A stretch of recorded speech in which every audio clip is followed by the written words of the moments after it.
Okay, so we're wrapping up this Rushing Beat look back today that just sort of happened, and I figured why not, get it all done in one shot, fill some holes in the schedule, and I swear I don't give this much thought or pay much attention elsewhere in planning ahead because I've got stuff to do and all, but I didn't even know they were coming out with another one. Rushing Beat X Return of Brawl Brothers, now with two people who are not brothers? And it's out in a month? That just came out of nowhere. I mean, someone mentions it casually elsewhere, and I'm like, what? Alright, so I guess we're engaging the algorithm, because it's timely, I guess, or does it really matter? No, not really. Okay, Peacekeepers, go.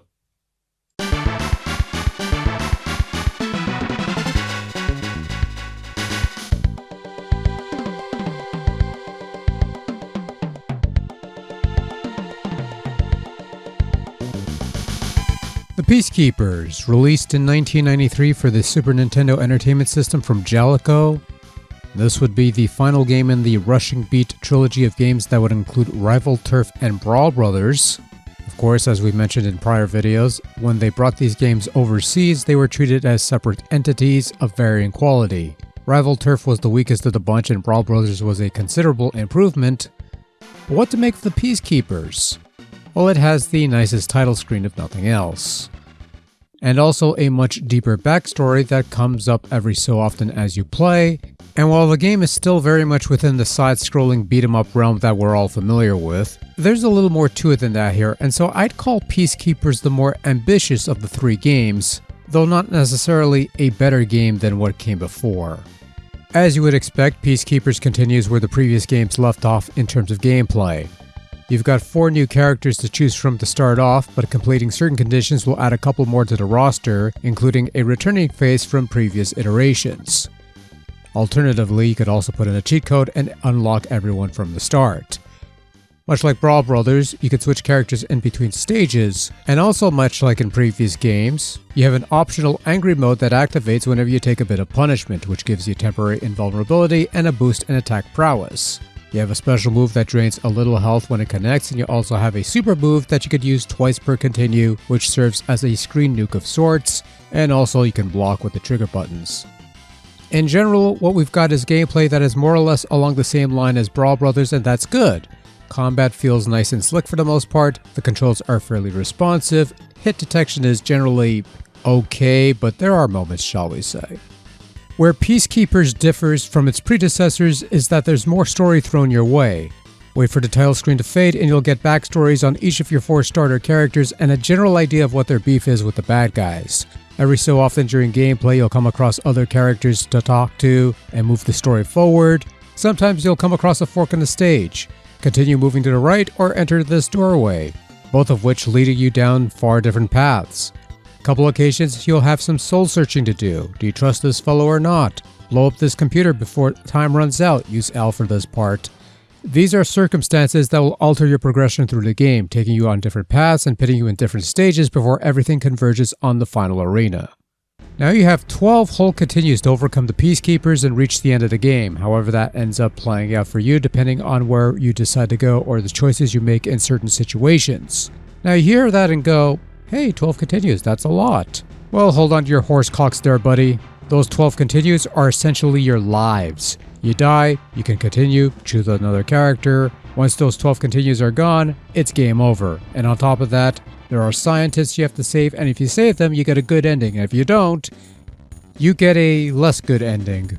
Which I suppose gives the game a bit of replay, since each character has their own set of endings, which is always nice, I guess, for this sort of thing. Right, so I am a bit mixed on Peacekeeper's gameplay, which feels like a step forward and maybe a step or two back. Because on the one hand, there's a lot more to the game than just beating up a bunch of mooks and moving to the right. It's still largely that, but now there are brief interactions with NPCs, there's forks on the road that could lead you down different paths, and each character does feel somewhat different and unique from each other.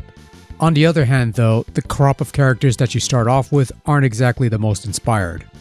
You've got Soldier Guy, you've got Street Dude, you've got Female Terry Bogard, and then there's this big dude who can't run, has weak jumps, and all he seems to do is chokeslam people. Chokeslam here, chokeslam there, chokeslam everyone.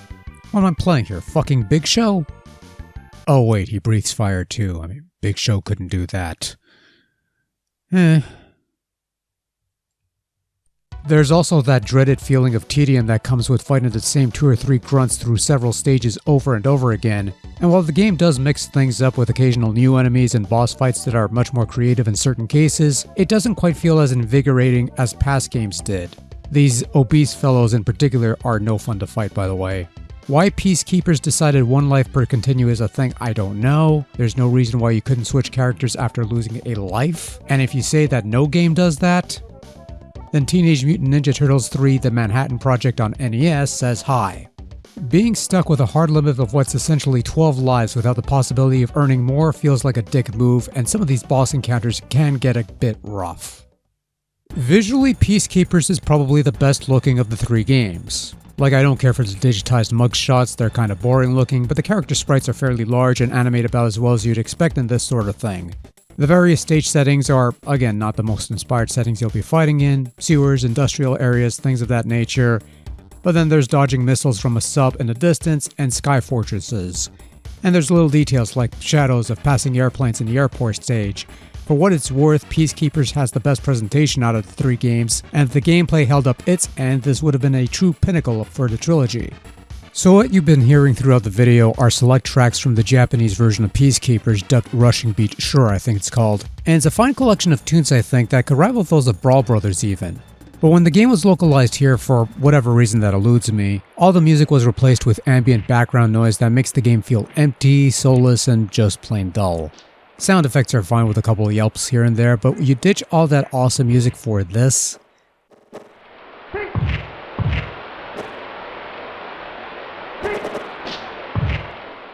Yeah, no. Doesn't work for me, brother. Also, Rushing Beat Sure had more cutscenes, different names, gave you 30 continues, and had a bit more polish that this version I feel lacks.